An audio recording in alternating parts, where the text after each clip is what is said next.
ناظرین،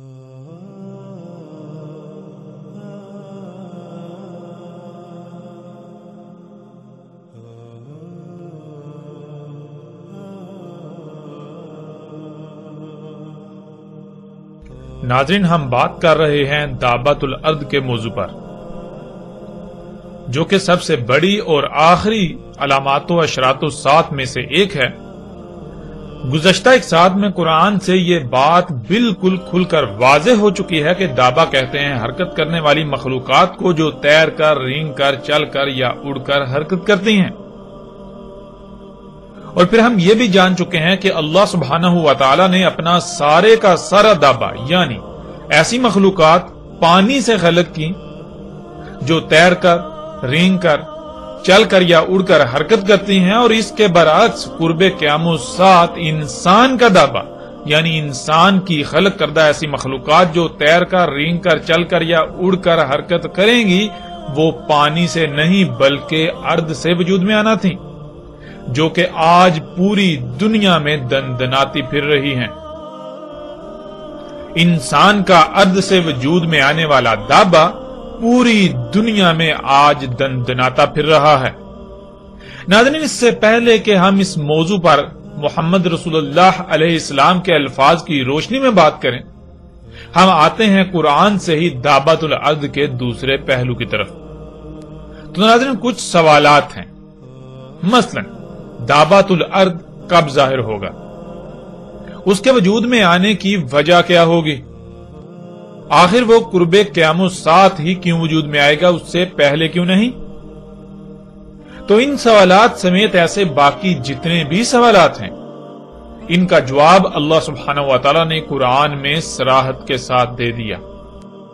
جیسا کہ آپ سورہ نمل آیت نمبر 82 کو سکرین پر دیکھ رہے ہیں، اس میں اللہ سبحانہ و تعالی کہتے ہیں، اور جب واقع ہو گیا ان پر قول یعنی جو کہا گیا تھا، تب نکالیں گے ہم ان کا یعنی انسانوں کا دابہ زمین سے، ارض سے، وہ اپنے عوامل کے ذریعے ان سے کلام کرے گا۔ اس میں کچھ شک نہیں کہ الناس تھے ہماری آیات کے ساتھ نہیں یقین کرنے والے۔ تو ناظرین، سب سے پہلا سوال کہ دابۃ الارض کب نکلے گا؟ ناظرین، یہ کیسا سوال ہے؟ اگر اس سوال کا جواب مل جائے یعنی یہ پتا چل جائے کہ دابۃ الارض کب نکلے گا، تو یہ اس سوال کا جواب جو ہے وہ دابۃ الارض کی نشاندہی اور اس کی پہچان کے لیے انتہائی اہم کردار ادا کرتا ہے۔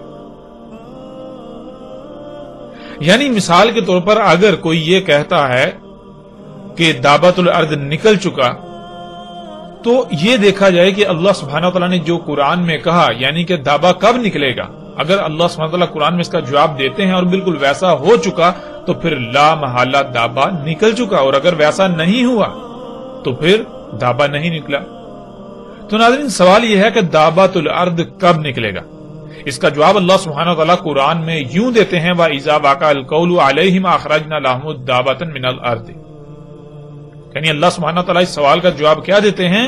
اور جب واقع ہوگا قول ان پر یعنی انسانوں پر، تب نکالیں گے ان کا دابہ۔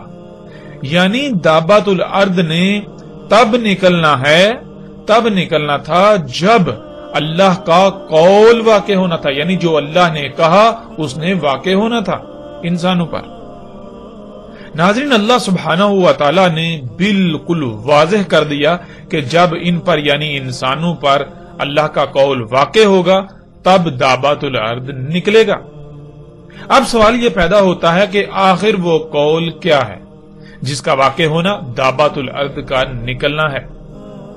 تو ناظرین، اس کا جواب بھی پورے قرآن میں جگہ جگہ موجود ہے، جیسا کہ آپ سکرین پر سورہ ال عمران کی آیت نمبر 62 دیکھ رہے ہیں، وَمَا مِنْ إِلَٰهٍ إِلَّا اللَّهُ، سورہ ہود آیت نمبر 26، لَا تَعْبُدُوا إِلَّا اللَّهُ، سورہ صفات آیت نمبر 4، إِنَّا إِلَٰهُكُمْ لَوَاحِدٌ، سورہ صفات آیت نمبر 35، لَا إِلَٰهَ إِلَّا اللَّهُ، سورہ الاحقاف آیت نمبر 21، اللہ تعبدوا الا اللہ، سورہ محمد آیت نمبر 19، فَعَلَمْ أَنَّهُ لَا إِلَهَ إِلَّا اللَّهِ۔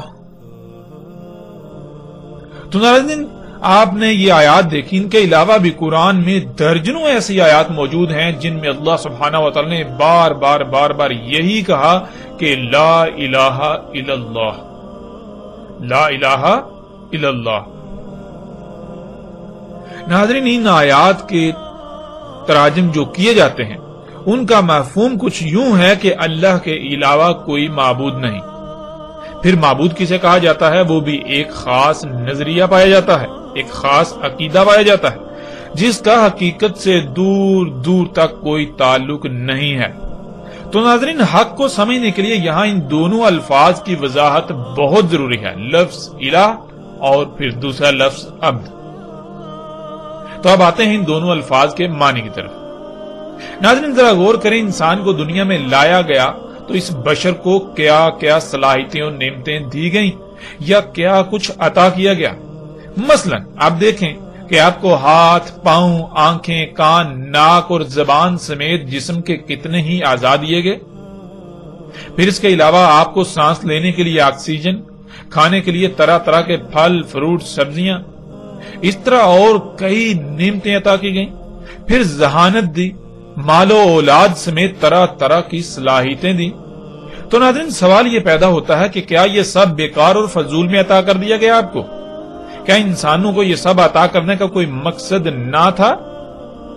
قرآن میں کئی مقامات پر اللہ سبحانہ وتعالی نے بالکل واضح کر دیا کہ اللہ سب کچھ حق کے ساتھ خلق کرتا ہے، یعنی اللہ جو کچھ بھی کرتا ہے تو اس کا کوئی نہ کوئی مقصد ضرور ہوتا ہے، وہ بے مقصد کچھ بھی نہیں کرتا۔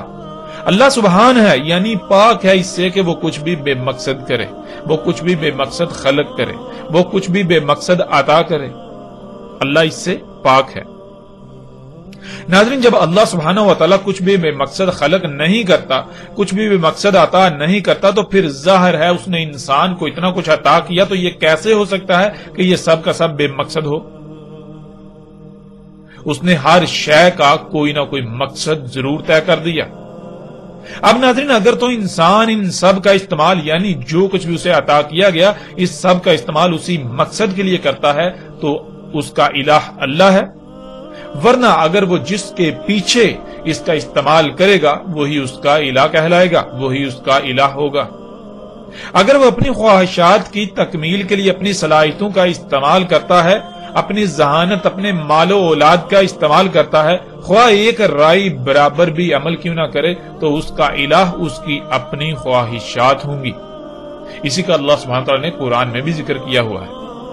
اگر وہ دنیاوی مال و متاع کے پیچھے اپنی صلاحیتوں کا استعمال کرتا ہے تو اس کا الہ دنیاوی مال و متاع، جسے اللہ سبحانہ وتعالی نے قرآن میں بار بار شیطان قرار دیا، یعنی اس کا الہ شیطان ہوگا۔ اس طرح ناظرین آپ جس کے پیچھے اس کا استعمال کریں گے وہی آپ کا الہ ہوگا، اور آپ اس کے پیچھے اللہ کی عطا کردہ نعمتوں، صلاحیتوں، ذہانت، مال و اولاد کا استعمال، یہ اس کی عبادت کہلائے گی۔ لفظ عبد کہتے ہیں غلامی کرنے کو، یعنی جو کچھ آپ کے پاس ہو، جو کچھ آپ کو عطا کیا گیا ہو، جو آپ کے پاس صلاحیتیں ہوں، جو آپ میں صلاحیتیں ہوں، جس کے پیچھے ان کا استعمال کرنا، یہ اس شے کی غلامی کرنا کہلاتا ہے۔ اور ایسا کرنے والا غلام، جسے عربی میں عبد کہتے ہیں، عبد، غلام، عابدو، غلامی کر رہا ہے، یعنی جو اس کے پاس ہے، جو اس کے پاس صلاحیتیں ہیں، جو اس کو عطا کیا گیا، وہ اس کا کسی کے پیچھے، کسی کے کہے کے مطابق استعمال کر رہا ہے۔ ناظرین یہ تھا اللہ کا قول جس نے واقع ہونا تھا کہ لا الہ الا اللہ، یعنی نہیں الہ مگر اللہ۔ اور ناظرین آپ قرآن میں غور کریں تو آپ کو پتا چلے گا کہ جتنے بھی رسول اللہ سبحانہ وتعالی نے بھیجے، کوئی ایک بھی اللہ کا نبی یا رسول ایسا نہیں جس کی یہی دعوت نہ ہو۔ تمام کے تمام اللہ کے رسولوں کی یہی دعوت رہی، ہر رسول نے یہی کہا لا الہ الا اللہ، جیسا کہ کچھ آیات آپ کے سامنے ہیں۔ سورہ الانبیاء کی آیت نمبر 25 میں کیا ہے اس میں بالکل واضح آپ دیکھ سکتے ہیں۔ اس میں اللہ سبحانہ وتعالی نے کہا، اور نہیں بھیجا ہم نے تجھ سے پہلے رسولوں میں سے کوئی ایک بھی رسول، اور اگر بھیجے ہیں تو ہر رسول کی طرف ہم نے یہی وحی کیا کہ اس میں کچھ شک نہیں کہ وہ یہی کہے کہ میری طرف اس نے یہی وحی کیا ہے، نہیں الہ مگر میں الہ ہوں، بس میری ہی غلامی کرو۔ یعنی ناظرین، کوئی ایک بھی رسول ایسا نہیں ہوا جس کی دعوت یہ نہ تھی کہ لا الہ الا اللہ۔ ہر رسول کی دعوت یہی تھی، یہی اللہ نے اسے کہا کہ ان کو کہو، ان انسانوں کو کہو، دنیا والوں کو کہو کہ اللہ الہ ہے اور کوئی الہ نہیں ہے۔ یعنی ناظرین، یہی اللہ کا قول ہے، اور ہر رسول کے الفاظ کیا تھے آپ اس آیت میں بھی دیکھ سکتے ہیں۔ سورہ صاد آیت نمبر 70۔ نہیں وحی کیا گیا میری طرف، اگر وحی کیا جا رہا ہے تو یہی کہ اس میں کچھ شک نہیں، میں جو بھی ہوں میں ہر لحاظ سے کھول کھول کر متنبع کرنے والا ہوں۔ پھر اس طرح سورہ صاد کی آیت نمبر 65، کہو اس میں کچھ شک نہیں، جو بھی میں ہوں میں متنبع کرنے والا ہوں۔ یعنی تم جو اعمال کر رہے ہو، جو اللہ کے خلاف کر رہے ہو، ان اعمال کے انجام کو ہر لحاظ سے تم پر کھول کھول کر واضح کرنے والا ہوں۔ اور نہیں ہے الہوں میں سے الہ مگر اللہ۔ یعنی تم دنیا میں ایک رائے برابر بھی عمل کرتے ہو تو وہ عمل کیسے کرنا ہے، کیوں کرنا ہے، کب کرنا ہے، اس کا فیصلہ کرنا صرف اور صرف اللہ کا حق ہے۔ اس کے علاوہ کسی اور کی بات پر عمل کرتے ہوئے کوئی بھی عمل نہیں کیا جائے گا۔ تمہیں جو بھی صلاحیتیں دی گئیں، تمہیں جو بھی نعمتیں دی گئیں، تمہیں جو کچھ بھی عطا کیا گیا، اس سب کا استعمال کیسے کرنا ہے، کیوں کرنا ہے، کب کرنا ہے، کس مقصد کے لیے کرنا ہے، یہ سب اللہ سبحانہ وتعالی نے طے کر دیا۔ تو اس کے علاوہ اس سے ہٹ کر تم ان کا استعمال نہیں کر سکتے۔ پھر اس طرح ناظرین سورہ فصلت کی آیت نمبر 6، کہو اس میں کچھ شک نہیں، میں جو بھی ہوں میں بالکل تمہاری ہی طرح بشر ہوں، میری طرف وحی کیا جاتا ہے، اس میں کچھ شک نہیں۔ جو وحی کیا جاتا ہے وہ یہ ہے کہ تمہارے لیے وہ ذات، یعنی تمہارے لیے جو الہ ہے، وہ ذات جس کی بات مانی جائے وہ ایک ہی ذات ہے، جس کی بات مانی جائے یعنی رائے برابر بھی عمل کیا جائے تو کب، کیوں، کیسے کیا جائے، اس فیصلے کا اختیار صرف اسی ایک ذات کو ہے، اس کے علاوہ کسی کو نہیں۔ جو بھی تمہیں صلاحیتیں دی گئی ان کا استعمال کس مقصد کے لیے کرنا ہے، اسی مقصد کے لیے کرنا ہے جو مقصد اس نے طے کر دیا، اس کے علاوہ کسی اور مقصد کے لیے کسی اور کے پیچھے ان کا استعمال نہیں کرنا۔ ناظرین، اب سوال یہ پیدا ہوتا ہے کہ کیوں اللہ سبحانہ و تعالی نے بار بار ایک ہی بات کہی کہ نہیں الہ مگر اللہ؟ اور آپ نے یہ بھی دیکھ لیا کہ ہر رسول کی بھی یہی دعوت رہی کہ لا الہ الا اللہ، یہ تھا اللہ کا قول۔ لیکن اب سوال یہ پیدا ہوتا ہے کہ اللہ نے ایسا کیوں کہا، کیوں نہیں ہے الہ مگر اللہ؟ یعنی اگر اللہ کو الہ بنانے کی بجائے اوروں کو الہ بنایا جائے گا تو آخر کیا ہوگا، اس سے کیا نقصان ہو سکتا ہے، اس سے کیا فرق پڑے گا، آخر کیوں منع کیا جا رہا ہے، کیوں روکا جا رہا ہے؟ تو اس سوال کا جواب بھی اللہ سبحانہ و تعالی نے قرآن میں بہت ہی صراحت کے ساتھ دے دیا، جیسا کہ آپ آیت سکرین پر دیکھ رہے ہیں۔ سورہ رحمان کی آیت نمبر 7 میں اللہ سبحانہ و تعالی کہتے ہیں وَوَضَعَ الْمِيزَانَ، اور وضع کر دیا میزان۔ ناظرین، گزشتہ ایک ساتھ میں تفصیل کے ساتھ اس پر بات ہو چکی کہ میزان وضع کرنا کیا ہے۔ اللہ سبحانہ و تعالی نے زمین و آسمانوں میں جو کچھ بھی خلق کیا ہے، تمام کے تمام مخلوقات کو کسی نہ کسی مقصد کے لیے خلق کیا، اور ہر مخلوق کا کوئی نہ کوئی مقام طے کر دیا، اور پھر تمام مخلوقات کو ان کے مقامات پر قائم کر دیا، جس سے ایک بہترین اور پیچیدہ ترین توازن قائم ہو گیا، میزان وضع ہو گیا۔ یعنی زمین و آسمانوں کی مثال بالکل آپ کے جسم کی سی ہے۔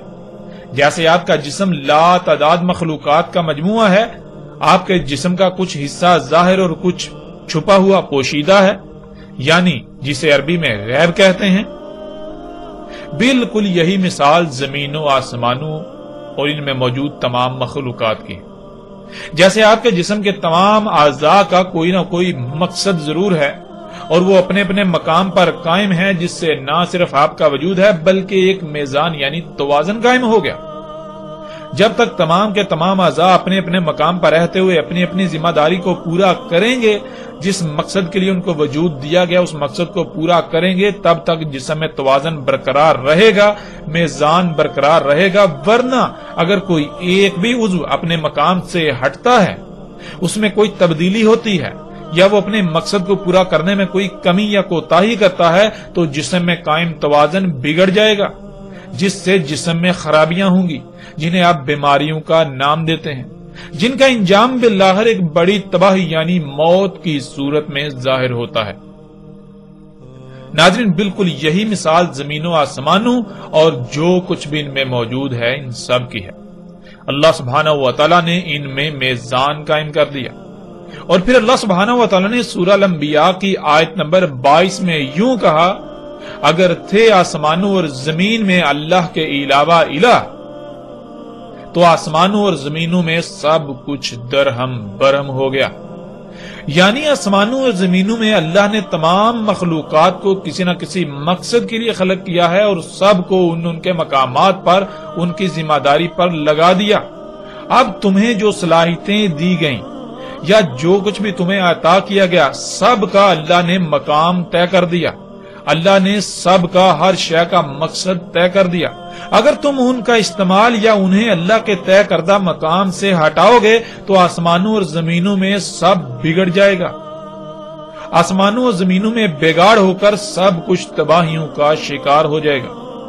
ناظرین، یہی وہ وجہ تھی جس وجہ سے اللہ سبحانہ و تعالیٰ نے کہا کہ کوئی ایک بھی رسول نہیں بھیجا، اگر بھیجے یعنی جتنے بھی رسول بھیجے تو ہر ایک کو یہی وحی کیا کہ ان کو کہو لا الہ الا اللہ۔ کیوں ایسا کہا؟ اس لیے کہ اگر اللہ کو الہ نہیں بناؤ گے، اوروں کو الہ بناؤ گے، تو زمین و آسمانوں میں اللہ کا قائم کردہ توازن بگڑ جائے گا، یوں سب کچھ درہم برہم ہو جائے گا۔ ناظرین، گزشتہ اقوام کو بھی یہی کہا گیا اور موجودہ قوم کو بھی یہی کہا گیا، لیکن نہ ہی گزشتہ قومیں اپنے مفسد اعمال سے باز آئیں، اللہ کے علاوہ اوروں کو الہ بنانے سے باز آئیں، اور نہ ہی موجودہ قوم باز آ رہی ہے، جیسا کہ آپ آیات میں دیکھ سکتے ہیں۔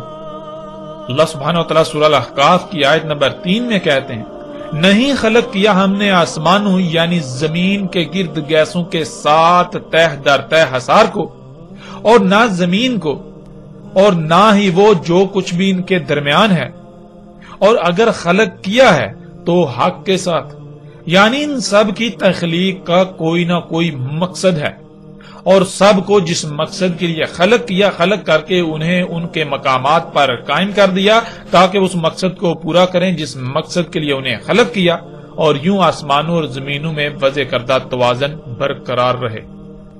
اور اگر ان میں سے کسی ایک بھی مخلوق کو اس کے مقام سے ہٹایا جائے گا تو آسمانوں اور زمینوں میں بگاڑ پیدا ہوگا اور نتیجہ تباہیاں آئیں گی، کیونکہ ہم نے ہر عمل کا رد عمل بھی خلق کیا ہے، اور وہ لوگ جو اس دعوت کو، ان باتوں کو تسلیم کرنے سے عملاً انکار کر رہے ہیں، ان کو ان کے ایسے اعمال سے متنبہ کیا جاتا ہے، اور وہ اس متنبہ کرنے کے باوجود، ان حقائق کو سامنے آنے کے باوجود، ہر لحاظ سے کھل جانے کے باوجود کوئی اہمیت نہیں دیتے، ان حقائق کو نظر انداز کرتے ہیں۔ ناظرین، یہ تھا اللہ کا قول کہ لا الہ الا اللہ، اور اگر تھے آسمانوں اور زمینوں میں اللہ کے علاوہ اور الہ، تو پھر کیا ہوتا؟ تو آسمانوں اور زمینوں میں سب کچھ درہم برہم ہو گیا، ان میں فساد ہو گیا، پھر طرح طرح کی بیماریاں، مصیبتیں، تکالیف، تباہیاں، آندیاں، طوفان، زلزلے، انسانوں کا تقسیم در تقسیم ہو کر ایک دوسرے کی گردنیں مارنا، جنگ و جدل، نفرتیں، دشمنیاں، کیا یہ سب نہیں ہو گیا؟ یہ سب ہو گیا۔ یعنی ناظرین، اللہ سبحانہ و تعالی نے کہا کہ اگر تم ان تمام اشیاء کو جو تمہیں دی گئیں جو کچھ بھی تمہیں عطا کیا گیا، جو کچھ بھی زمین و آسمانوں میں ہے، اگر انہیں ان کے مقامات پر نہیں رکھتے جو مقام اللہ نے تجویز کر دیا، بلکہ اللہ کے علاوہ کسی دوسرے کی مرضی کے مقام پر ان اشیاء کو، ان سب کو رکھتے ہو، ان میں سے کسی کو بھی رکھتے ہو، اپنی صلاحیتوں کا استعمال کرتے ہو، تو پھر یہ بات پہلے سے طے شدہ ہے کہ پھر سمجھ لو کہ ایسا ہو چکا، زمین و آسمانوں میں سب کچھ بگڑ چکا، تم طرح طرح کی بیماریوں، تباہیوں اور ذلتوں کا شکار ہو چکے، اور بالآخر تمہارا وجود مٹ جائے گا، جیسے تم سے پہلے جو قومیں زمین پر آباد تھیں ان کا وجود مٹ چکا۔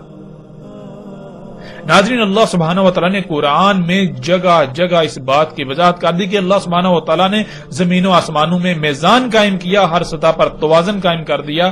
یہ کائنات بالکل ایک مشین کی مانند ہے، اس کی مثال انسانی جسم کسی ہے۔ اگر اس کائنات میں کسی ایک بھی مخلوق کو اس کے مقام سے ہٹایا جائے گا تو نتیجتاً فساد ہوگا، اور بالآخر وہ فساد طرح طرح کی تباہیوں کی صورت میں ظاہر ہوگا۔ اس لیے اللہ سبحانہ و تعالیٰ نے بار بار یہی حکم دیا کہ لا الہ الا اللہ، کیونکہ اللہ سبحانہ و تعالیٰ نے اس کائنات کو ایسے خلق کیا کہ اگر انسان اپنی حدود سے باہر نکلتا ہے، اپنی حدود سے تجاوز کرتا ہے، تو لامحالہ حادثاتی طور پر اس کے سامنے وہ قوانین کھلتے جائیں گے، وہ مخلوقات اس پر ظاہر ہوتی جائیں گی جو انسان سے چھپا دیے گئے، اور انسان ان متشابہات کے پیچھے بڑھتے ہوئے اس مقام پر پہنچ جائے گا جہاں سے واپسی ناممکن ہوگی، جیسا کہ آج انسان جس مقام پر پہنچ چکا ہے۔ جیسے کہ ماضی میں 6 قومیں اس کا شکار ہو چکی، اور موجودہ قوم، دنیا میں آباد موجودہ انسان بھی اس مقام پر پہنچ چکے۔ ناظرین، یہ تھا وہ اللہ کا قول، اور قول کا واقع ہونا کیا تھا؟ قول کا واقع ہونا یہ تھا کہ جب انسان نہیں مانے گا، وہ کہے گا کہ نہیں، ایسا کچھ بھی نہیں ہے، بلکہ یہ سب تو ترقی ہے، ہمیں تو ترقی کرنی ہے، ہم فطرت پر انحصار نہیں کر سکتے، فطرت پر انحصار کریں گے تو ہماری رفتار بہت سست رہے گی، لیکن ہم تو تیز رفتاری چاہتے ہیں، اس لیے ہمیں اپنی ضروریات کی اشیاء خود خلق کرنی ہے۔ تو جب وہ ایسا کرنا شروع کرے گا، فطرت میں مداخلت شروع کرے گا، تو پھر قول واقع ہو جائے گا، یعنی پھر وہ سب ہوگا جس سے اللہ نے اپنے رسولوں کے ذریعے متنبہ کیا کہ زمین و آسمانوں میں خرابیاں ہوں گی، سب کچھ درہم برہم ہو جائے گا، فساد ہوگا، تباہیاں آ جائیں گی، بیماریاں، مصیبتیں، تکلیفیں، زلزلے آ جائیں گے، تمہیں ہر طرف سے گھیر لیں گے، تمہارا وجود مٹ جائے گا۔ اسی دوران انسان آگے بڑھتا بڑھتا اس مقام پر پہنچ جائے گا کہ دابا خلق کر بیٹھے گا، یعنی اللہ کے دابا کے برعکس اپنی سواری کی حاجت کو پورا کرنے کے لیے اپنا تیز ترین تیز رفتار دابا خلق کر بیٹھے گا۔ یعنی اللہ سبحانہ و تعالیٰ نے جب سب کچھ قدر کے ساتھ، مطلب کہ پورے علم اور حکمت، حساب کتاب کے ساتھ خلق کیا ہے، تو پھر جب انسان اللہ کے اس قول کے خلاف چلیں گے، اپنی حدود سے باہر نکلیں گے، فطرت میں مداخلت شروع کر دیں گے، تو لامحالہ پھر یہ طے ہے کہ دابا نکلے گا، یعنی حادثاتی طور پر قوانین فطرت انسان پر کھلتے چلے جائیں گے، اور وہ ان پر عمل کرتا ہوا اس مقام پر پہنچ جائے گا کہ تیز ترین سواری کے ذرائع سامنے آ جائیں گے۔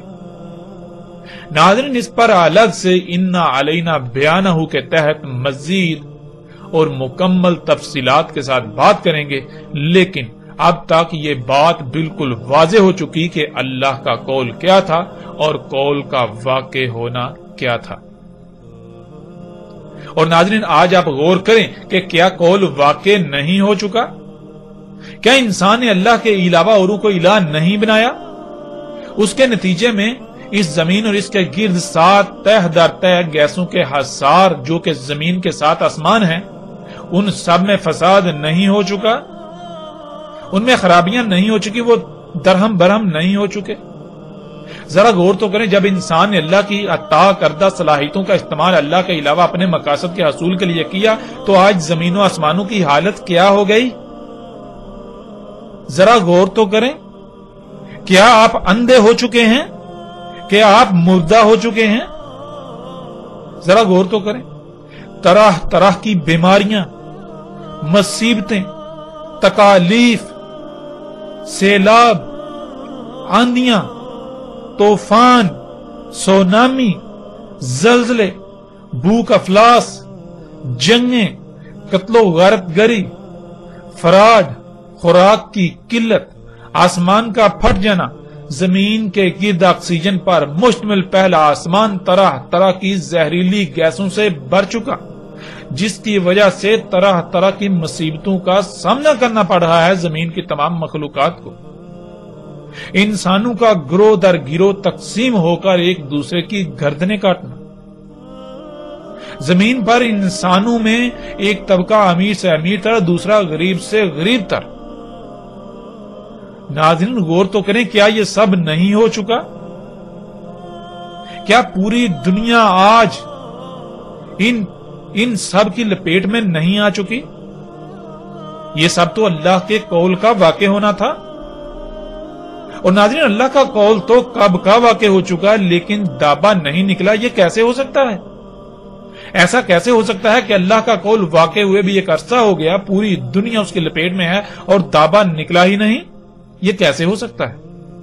ناظرین اس پہلو سے بھی بالکل واضح ہو گیا کہ آج نہ صرف اللہ کا قول واقع ہو چکا، بلکہ قول کے واقع ہونے پر جس دابا کا نکلنا تھا وہ آج پوری دنیا میں دندناتا پھر رہا ہے۔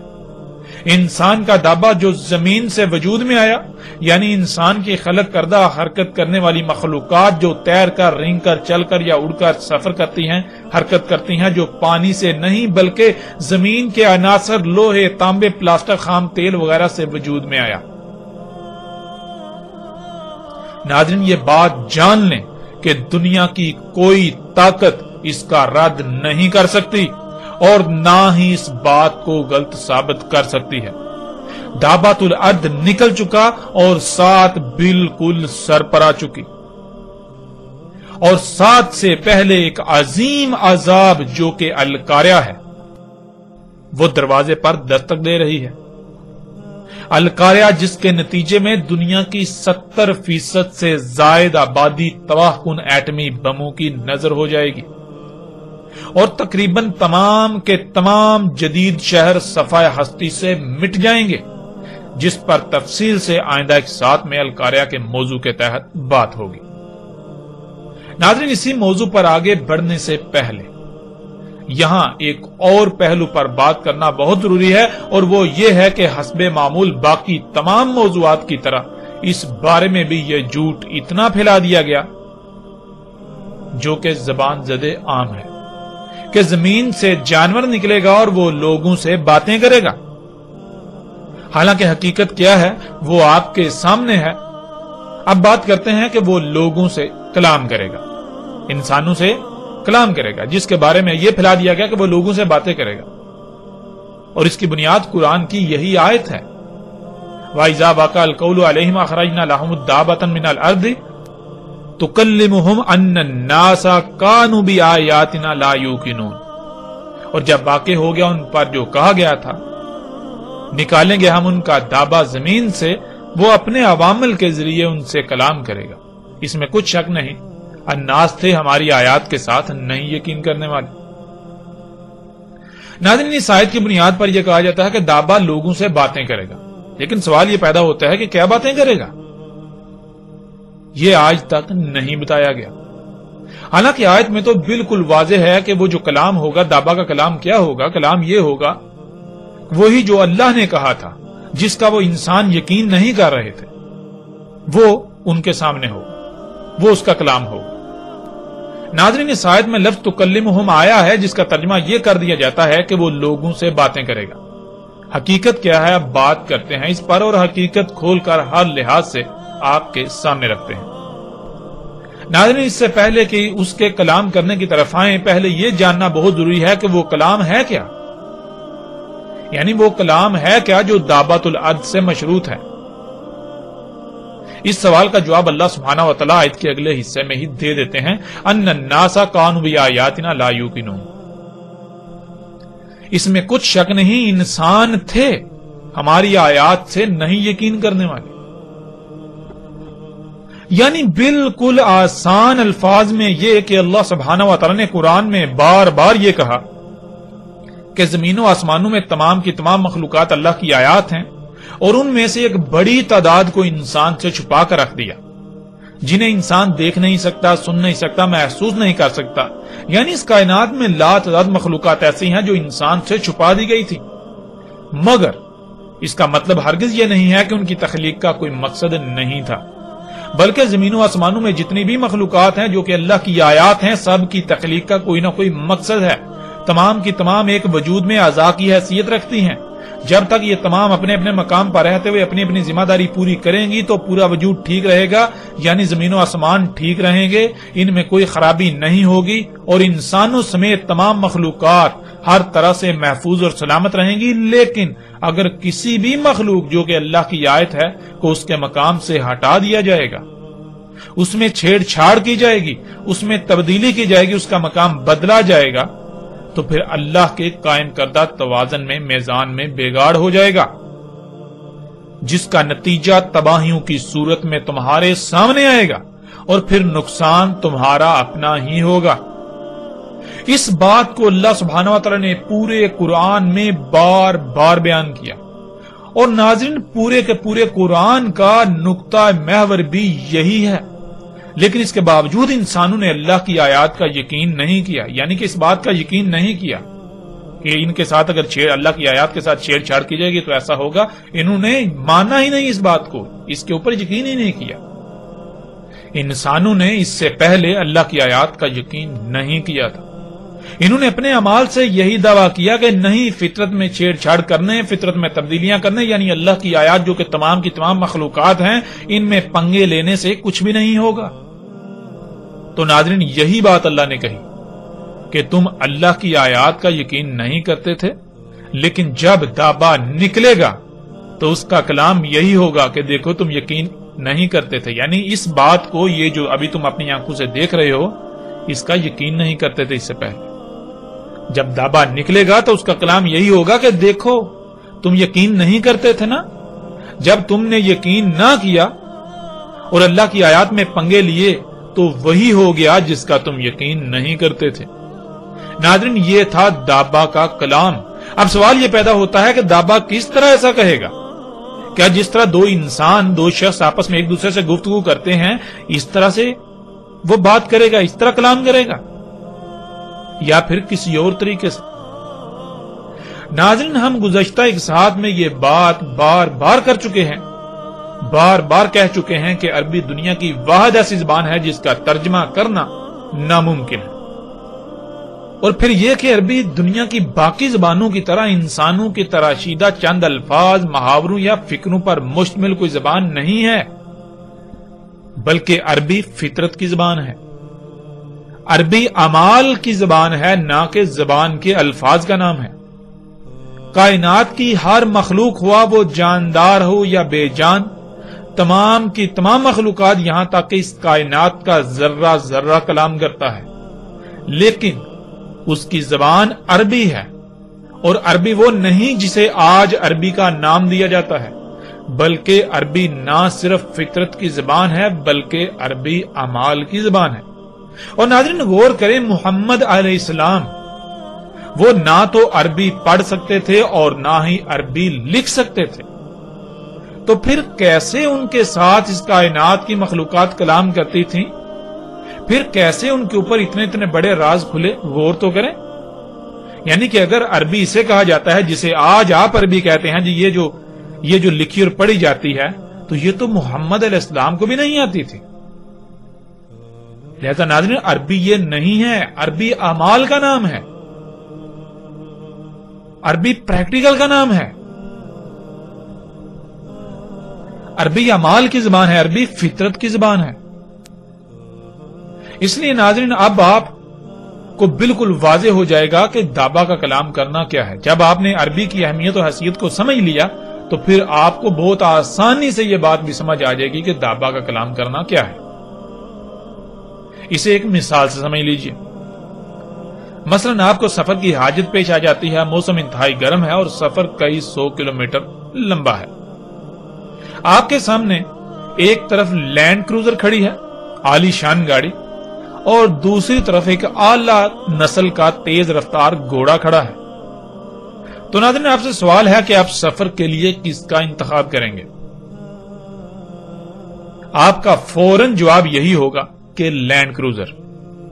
اب اگر آپ سے سوال کیا جائے کہ کیوں آپ نے گھوڑے کا انتخاب کیوں نہیں کیا، تو آپ جواب دیں گے دیکھو اتنی شدید گرمی اور اوپر سے کئی سو کلومیٹر لمبا راستہ اگر گھوڑے پر جاؤں گا تو نہ صرف بہت زیادہ وقت لگے گا بلکہ رستے میں گھوڑے کی خوراک اور پانی کا خیال رکھنا پڑے گا، رستے میں گرمی سے جلس جاؤں گا، طرح طرح کے مصائب کا سامنا کرنا پڑے گا، تھکاوٹ سے چور ہو جاؤں گا۔ اس طرح آپ کو وہ درجنوں خامیاں گنوانا شروع کر دے گا، یعنی آپ درجنوں خامیاں گنوانا شروع کر دیں گے۔ اور اس کے برعکس آپ جب لینڈ کروزر کی بات کریں گے تو آپ اس کی تعریفوں کے پل باندھنا شروع کر دیں گے کہ اس سے نہایت تیز رفتاری سے سفر ہوگا، ایئر کنڈیشنر آن رکھوں گا، گرمی کا احساس تک نہ ہوگا، انتہائی آرام دہ اور پرسکون سفر ہوگا۔ اب ناظرین ذرا غور کریں اس بات پر، آپ کو یہ کس نے کہا جو آپ نے گھوڑے کے بارے میں کہا، اور پھر اس کے برعکس جو لینڈ کروزر کے بارے میں آپ نے باتیں کی، یہ سب باتیں آپ کو کس نے بتائیں؟ ظاہر ہے گھوڑے میں جو خامیاں اور خوبیاں ہیں وہ گھوڑے کے اعمال سے ہی پتہ چلی، یعنی گھوڑے نے آپ کو اپنے اعمال کی صورت میں اپنی خامیاں اور خوبیاں بتائیں، بالکل ایسے ہی جیسے کہ ایک گونگا شخص اشاروں سے یا اعمال کی صورت میں اپنی بات کسی دوسرے کو بتاتا ہے، وہ کلام کرتا ہے، بالکل اسی طرح یا ایسے ہی لینڈ کروزر نے آپ کو بتایا کہ مجھ میں یہ خوبیاں ہیں، میں اتنی تیز رفتاری سے سفر کرتی ہوں، مجھ میں گرمی کا توڑ، ایئر کنڈیشنر موجود ہے۔ اور لینڈ کروزر نے آپ کو زبان سے نہیں بلکہ جیسے ایک گونگا شخص اپنے اعمال یا اپنی مختلف حرکتوں کے ذریعے دوسروں سے کلام کرتا ہے، انہیں اپنی بات بتاتا ہے، بالکل اسی طرح لینڈ کروزر نے یا گھوڑے نے آپ سے کلام کیا۔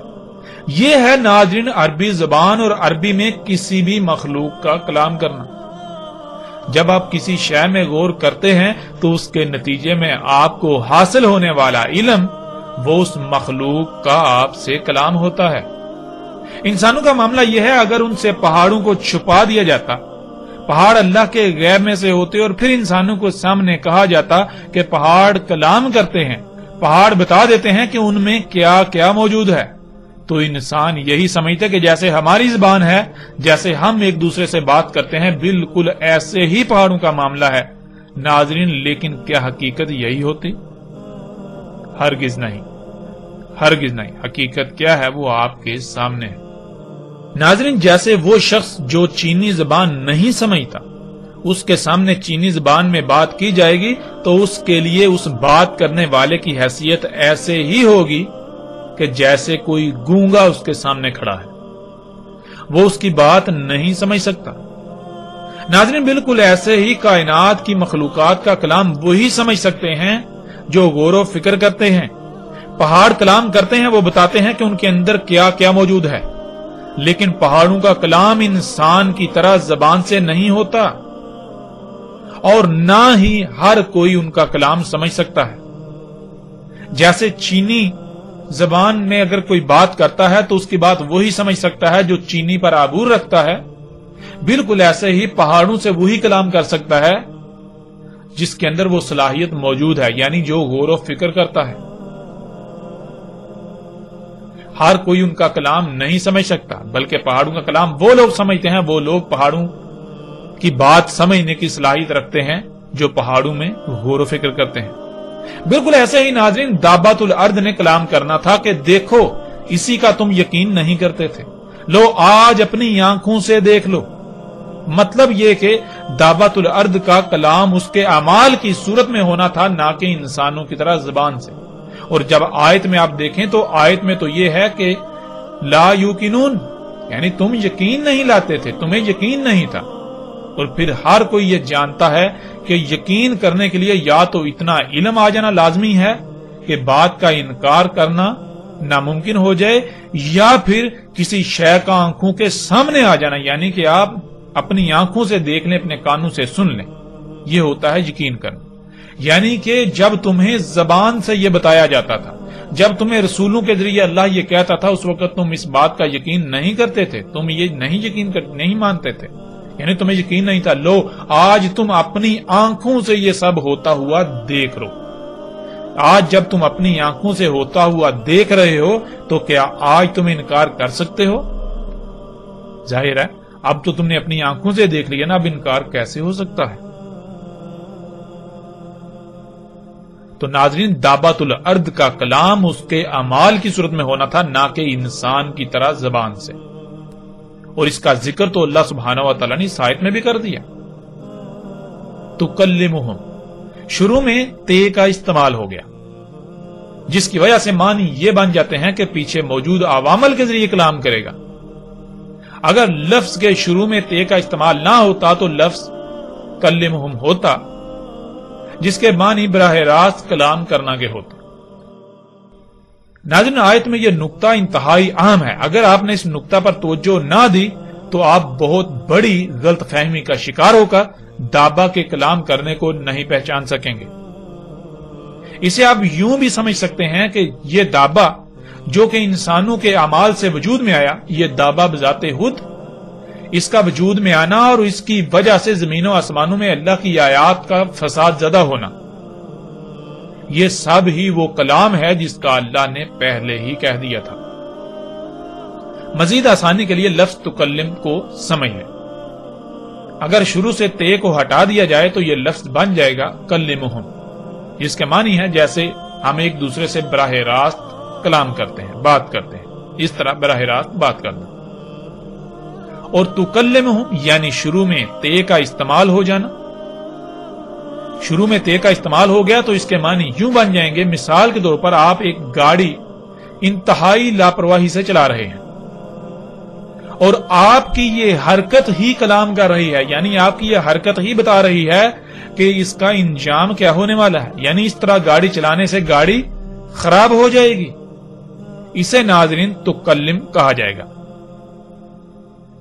تو ناظرین غور کریں، کیا دابۃ الارض آج کلام نہیں کر رہا؟ یعنی تکلمہم موجودہ انسانوں سے کلام نہیں کر رہا اپنے عوامل کے ذریعے، اور بالکل وہی نہیں کہہ رہا جو اللہ سبحانہ و تعالیٰ نے اپنے ہر رسول کے ذریعے کہا۔